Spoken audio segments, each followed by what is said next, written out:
Welcome to the Lever Movement Podcast. I'm your host, Brad Miles. I'm the co-founder and CEO of Lever. And with me today, I have Willy Fink. Welcome, Willy. Hey, thanks. Awesome. Yeah. Thank you for being on. I think I need to jump to it first and foremost, because I've had a few questions about your nickname, Eagle Willy, and where it came from. So could we start there? Yeah, for sure. I went to Eastern Michigan University. We were the Eastern Michigan Eagles, and I just made that my Instagram handle in college, and it just stuck. It stuck. All right. Well, that's easy. That's easy enough, you know? Yeah. For a nickname. I'm also a big fan of birds. I have a Oriole tattoo here. So just in general, big bird guy. Is the Oriole because you live in Baltimore now? Yeah. Yeah, it's kind of a tribute to Maryland. All right. Any eagles anywhere tattooed on your body? Not at the moment, no. I do have the Eastern Michigan logo on my thigh, but no eagles yet. I've seen that one. It looks like there are some wings coming out. There are, yeah. Of it, but I think maybe after this, you win your next race, you go get an eagle tattoo, and then the nickname really will stick. Sounds good. But no, awesome. Thanks for, like I said, thanks for joining. We start all of our podcasts out with the same question. You can take it any way you would like to, but the question is, what is the why behind why you run? So my why basically boils down to just seeing what I can get out of myself in terms of athletic performance. I really enjoy just the competitive nature of running, and I'm a fairly competitive person, and so I just like to see how far I can push myself and what's the best version of myself that I can be. That's really cool. I read a article, I think that you did with Kyle a handful of years ago at the Lap Count. And one of the things that you mentioned is you weren't super athletic growing up. So where did you have anything early on for your competitive outlet? Honestly, just like anything with my siblings, to be honest, just whether it was video games or like board games, any type of games we could play that, wasn't super physical. I would get really competitive in that. That's cool. And now it's an easy transition into running. And so absolutely. That's great. So before we get too much further here, do you mind introducing yourself and maybe a little bit of your running background? Absolutely. Yeah. My name's Willy Fink. I run for Under Armour on the Baltimore distance team. Live in Maryland. I grew up in Ohio, went to college at Eastern Michigan, where I ran cross country and track. I guess most recently, I was 13th at the Olympic trials final in the 5,000. And that is my main event. That's cool. Yeah. And you throw some 1500s in there as well throughout the season, right? Yeah. I like to do all sorts of distances, anything from, 1K to 10K usually. But I've been even exploring some longer road races as well. Very good. Yeah. And we'll get to that here by the end of the podcast, because you got a race coming up in a couple of days. But awesome. No, I really appreciate that. And did you know when you were pretty good at running? Like, was there like a light bulb moment that went off, or was it just kind of a gradual progression throughout your running career? No, there was a pretty big light bulb moment. So in elementary school, actually, we did the pacer test. So like it beeps, you run to the other side of the gym, it beeps, so on and so forth.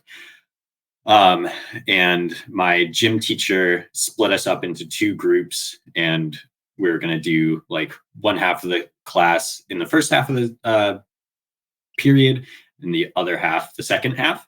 I was in the first half, and we had to do the second half the next day because I took too long. I just kept going. Just kept running throughout class. What grade was that? Do you remember in elementary school? It was sixth grade. Sixth grade. That's so good. Yeah. Love it. Yeah. It's always fun to get a late pass to your next class. because you were running too much in elementary school gym class. That's good. Yeah. So from there, were you kind of always like a middle distance guy, or did that change at all as you kind of grew and progressed? Yeah, I was always like throughout high school, I really focused on the mile because that's honestly just like one of the coolest events. And then in college, I focused on the steeplechase and 5K. So yeah, always been sort of that middle, longer-ish distance type of runner. That's cool. Yeah, and I do want to talk about this current season that you're underway with, especially starting in outdoor season. I mean, in indoor season, because you had a great indoor season. But before that, I'm just curious. So if you didn't go pro, so you've been pro for about 7 years now?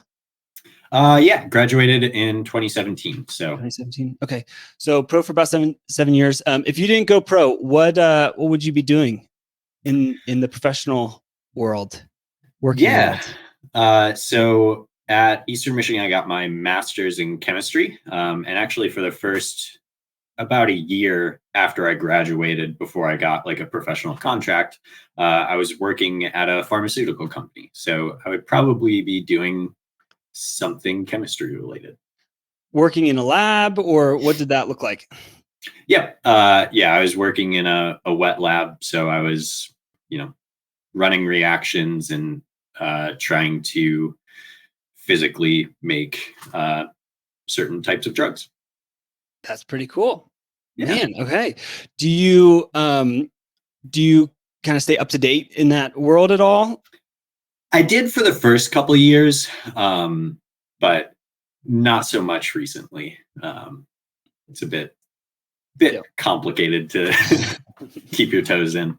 Yeah, and focused. I mean, as you should be. You're having a really good season here, and honestly, a good amount of good seasons behind you. So, was when you came out of college for the first year, and you didn't have a contract? Is that right? Correct. Yeah. Where did you? Was there a certain race that kind of put you on the map to get a contract, or what did that process look like?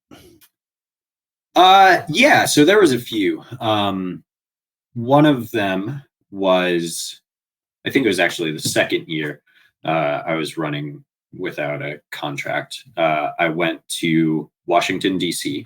We lived in Virginia at the time. My wife went to Virginia Tech for her grad school, and I was living with her there. And I went over to Washington, D.C. for a track mile.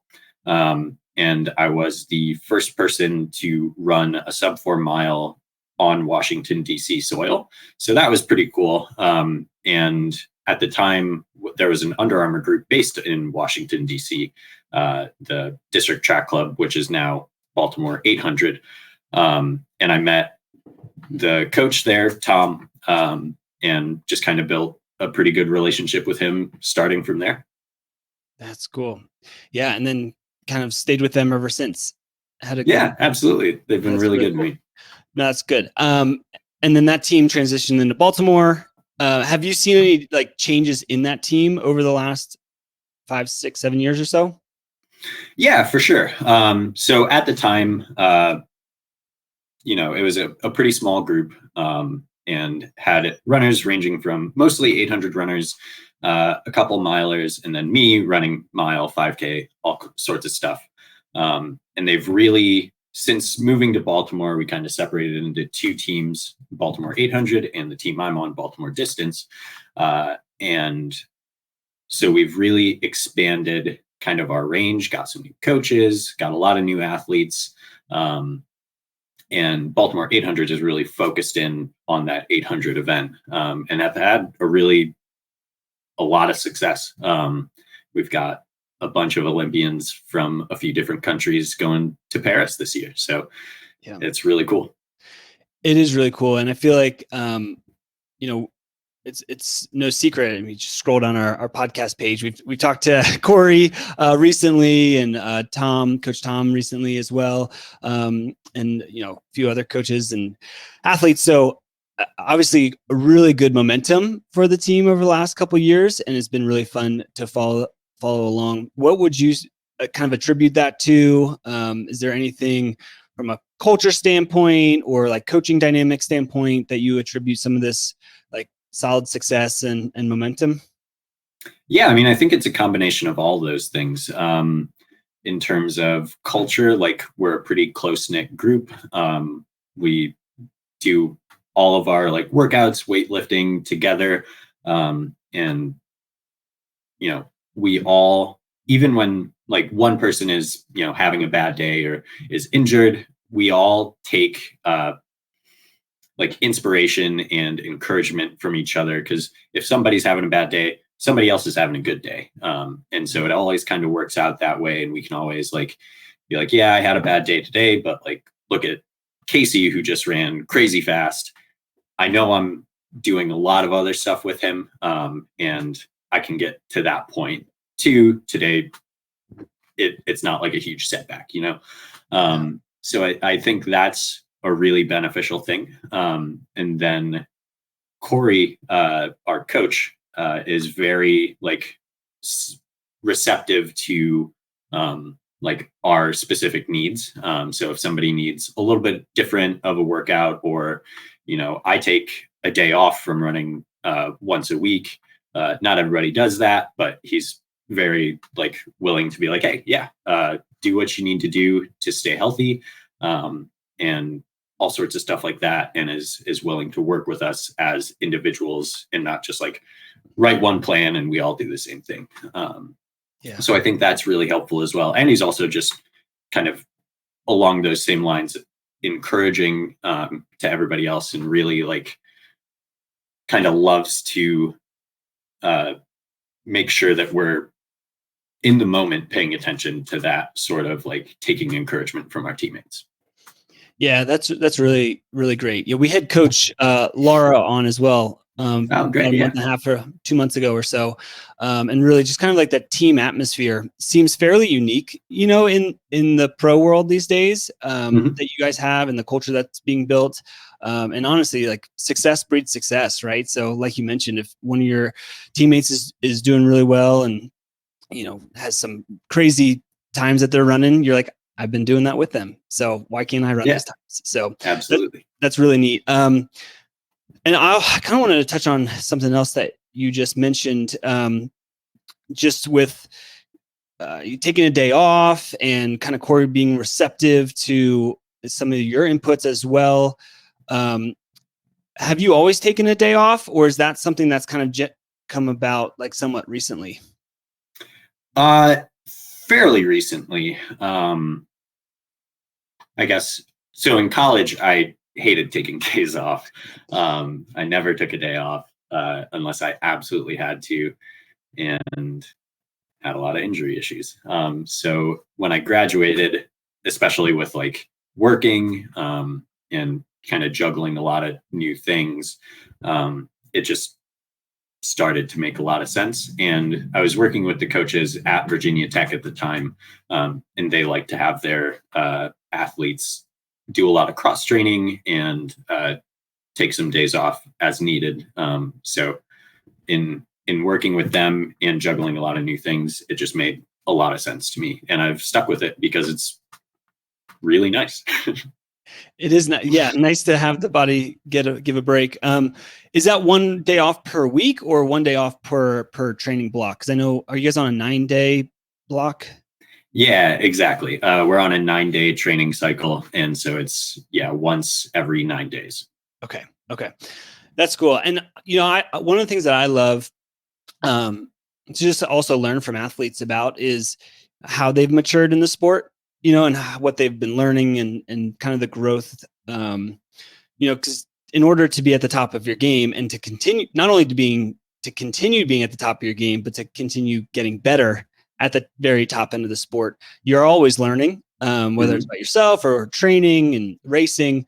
What are some of the things that you are learning right now as an athlete? Yeah, one of the things I have to keep learning kind of over and over again is patience. It takes a long time to improve upon where you're at. Like fitness doesn't come overnight. And so that's something I have to kind of keep in the back of my mind pretty consistently. Just because, I race a lot. I really enjoy running races and competing. So sometimes if you have a bad race, you just have to tell yourself like it's okay. There's going to be other opportunities, and not put too much stock in every single race you run. So it takes a lot of patience and kind of self-control to really enforce that in your mind. And yeah, I feel like that's kind of been one of the biggest things for me. Yeah, that is good. Yeah, I feel like kind of every training block is different, right? With different things that you're learning, and just it takes a lot, and you have to put everything together at the right time to run really well. I think from what I know about you, you seem to know how to do that. I mean, I think last time I saw you have about 10, 11 years of consistently having a PR or so. Yeah, it's around there. Yeah. Which is pretty impressive. Not many people can say that, that they're, seeing a PR every single year for that long, which is really incredible. How do you think the patience right now is going to, set you up not only for the rest of this season, but also for, your years ahead? Yeah. That's a good question. So in terms of this year, I had some injuries, setbacks in March, kind of had to take some downtime. And that was when a lot of the things we've talked about really sort of came into play for me this year. I was injured. I had a small tear in my Achilles. And sometimes it can be hard to stay motivated. So watching my teammates go out and run really fast was very inspiring for me. And I knew for this year, the goal was to run as well as possible at the Olympic trials, make the final in the 5K, and go from there. And so in March, dealing with, a small tear in my Achilles, it takes a lot of patience and a lot of inspiration from your teammates to be able to push through that, get healthy, and then really wait for yourself to get healthy without pushing through too much of an injury, and then start training again and really focus on not getting it too hard into things too quickly, and just have the patience to be ready for June and July and not worry too much about April and May. So yeah, that's good. And you make it sound like it's a lot of time, but it really isn't. When you come down with an injury in March, especially something with the Achilles, because the Achilles are tough. You just don't know when you're going to bounce back sometimes. And so coming down with that in March, kind of kissing the outdoor season away in a sense, and really just having, like you mentioned, that laser focus on the Olympic trials. That's not a ton of time to get into really good shape to run at the US's literally top level of the sport. At the trials. Not much time at all. Not much time, especially for a 5K where, fitness is paramount, and we'll talk about your race, because fantastic race at the Olympic trials. But kind of before that, just to get back into the injury. So when you recognize that you had an Achilles tear, first and foremost, how did you recognize that? Yeah, so I went to a doctor and got an ultrasound done on my Achilles because it was really painful. It had been bothering me a little bit, and this is something I've dealt with for off and on for a few years now. So I've kind of learned to recognize what is okay to run through, what is a little bit too much. And so kind of through the end of the indoor season, I was having some trouble with it. Went out to California for a 10K in March, and it really flared up on me.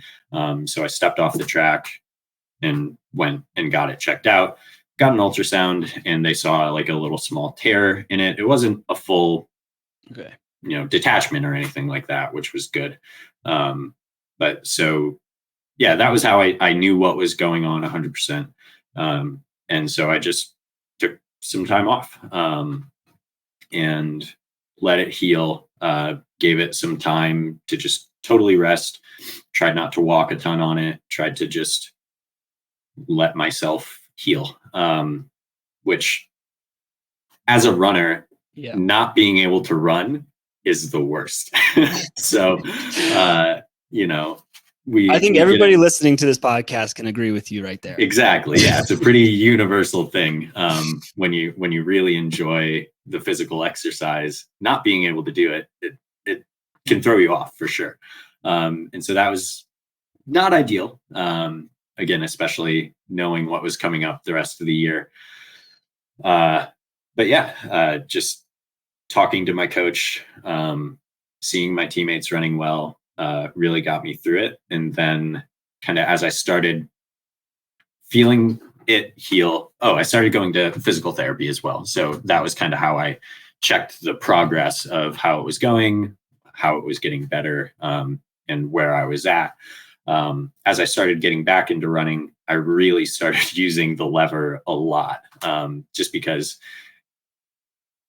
with an Achilles, especially, putting too much weight on it can really kind of mess things up, especially if you're, running puts a lot of strain on your calf, and some stuff like that. So being able to lower that impact, lower that weight on my Achilles was really helpful in terms of running pain-free and running, just building up my mileage again.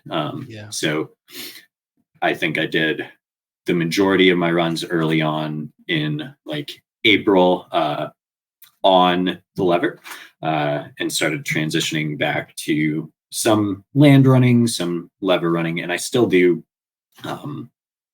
So we're like we talked about, we're on a 9-day cycle. I still probably run on the lever 3 days. So like for the easy days, and for some of our kind of medium long run type stuff, I'll just hop on the lever to make sure I'm not overdoing anything and building up my mileage as safely as possible. I definitely want to go deeper into that bit of it here. But first and foremost, I'm kind of glad you stepped off the track for your 10K, because a small little tear could have been a lot worse, if you kept running. Exactly. 10K, 10K can bang you up a good bit, especially when you're a little bit off. So you took a handful of weeks off in March. April, you kind of got started up. When you got started back, obviously you have a really strong team around you with physical therapists, coaches, strength coaches. What did those first couple runs look like? And kind of looking for what kind of percentage of body weight were you running at? How long were you running? Was it like a run walk protocol, or did they just kind of give you the freedom to run if you were pain-free? Yeah. So they kind of gave me the freedom to run as long as I was pain-free. But still the first few runs, I would start with like 20 minutes. So nothing crazy and pretty slow, not fast. And I don't remember exactly what the body weight percentage was, but I just had it like cranked. So I was kind of using as little as possible, at the very beginning there. So yeah, as little body weight as possible. And yeah, just starting at like 20 minutes and kind of building up, taking some days off in between, to really make sure I wasn't overdoing it. Yeah. Did you follow kind of more or less like a pain monitoring protocol to come back? Like if you had pain, did you kind of go back to like a step before and take off more weight and shorten your runs, or did the injury and recovery plan kind of progress fairly well for you?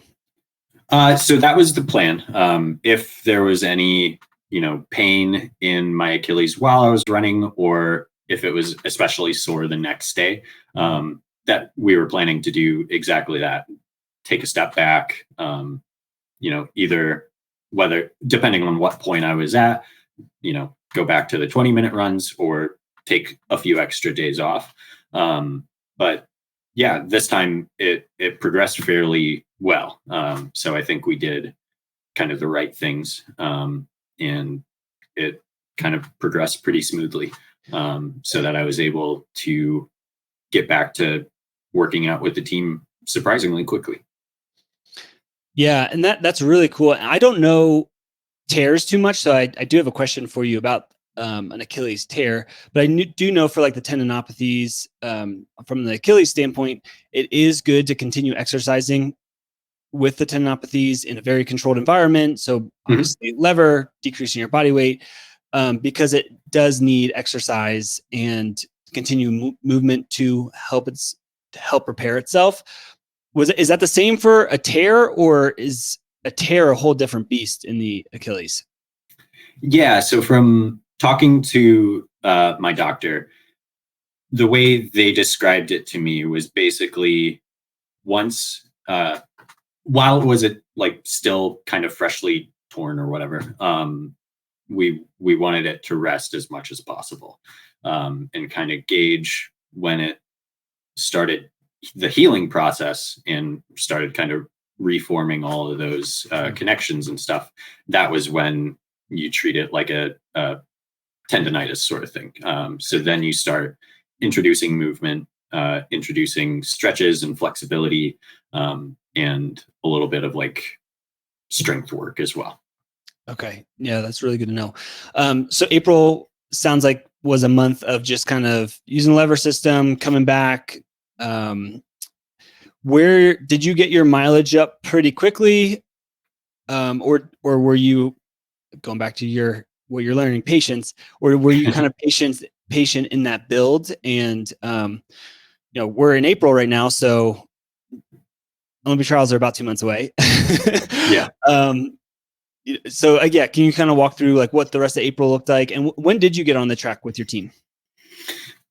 I don't remember the exact time frame for when I started working out with the team again. I know it was in May, but where exactly that was, not 100% sure. When did you kind of hit and get back to the volume that you're used to in your training?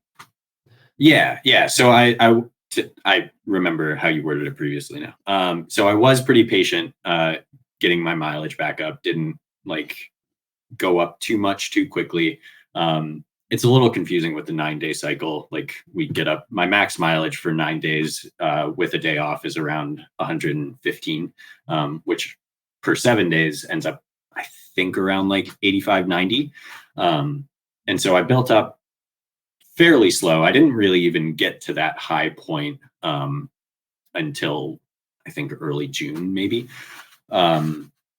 So I really built up fairly slowly, progressed as consistently as I could, but still really keeping track of like my pain levels in my Achilles. And so yeah, sometime kind of mid-May, I was able to start working out on the track again. I had done a bunch of kind of workouts on the lever, doing harder sessions and stuff, still just trying to control as many of those like variables as possible before we really started hitting things on the track in May.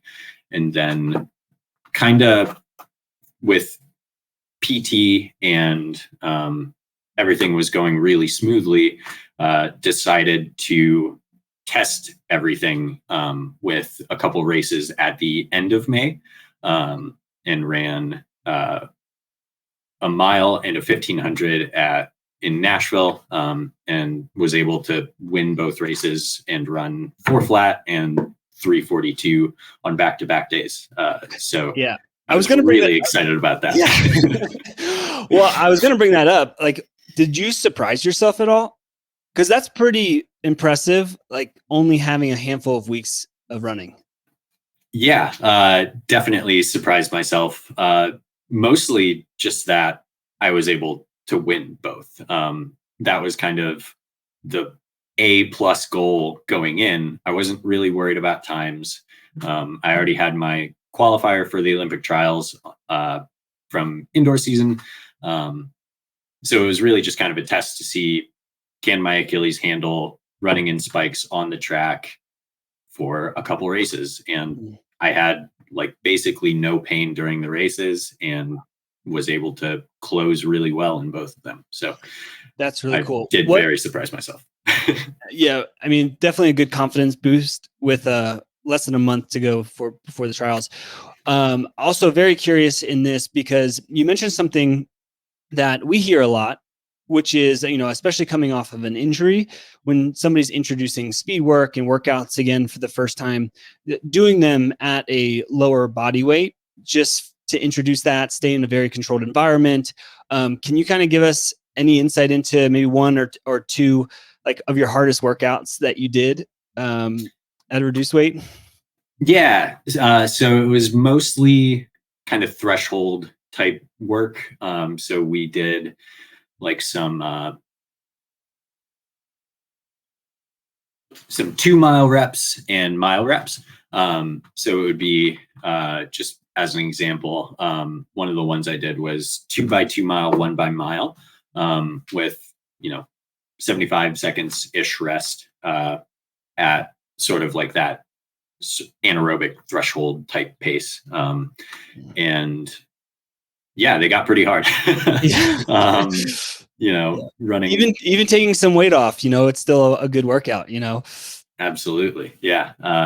But yeah, like just being able to control all of the variables and, set the pace, make sure I'm not running too fast, and working too hard too early on it was really useful.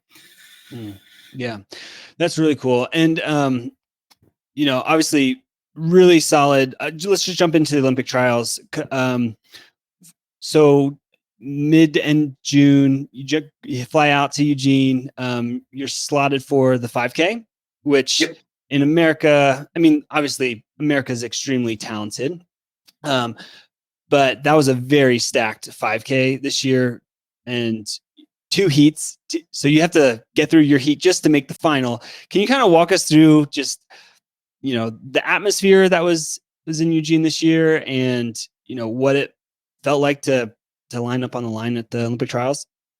Yeah, absolutely. Every year in Eugene, the atmosphere is just so electric. Like there are tons of people in the stands, tons of excitement around, especially on Olympic trials here.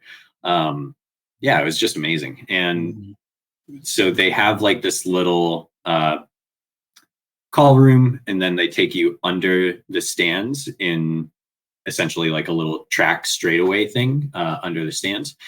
And as we're sitting there, kind of getting ready to go out, like we can just hear all the cheering for every event that's going on before. I was in the second of 2 heats for the 5K, as you mentioned, and we could hear, and they had a little TV for us as well, so we could see and hear what was going on for the first heat. So we were able to pay attention to that, and it's just such a cool atmosphere.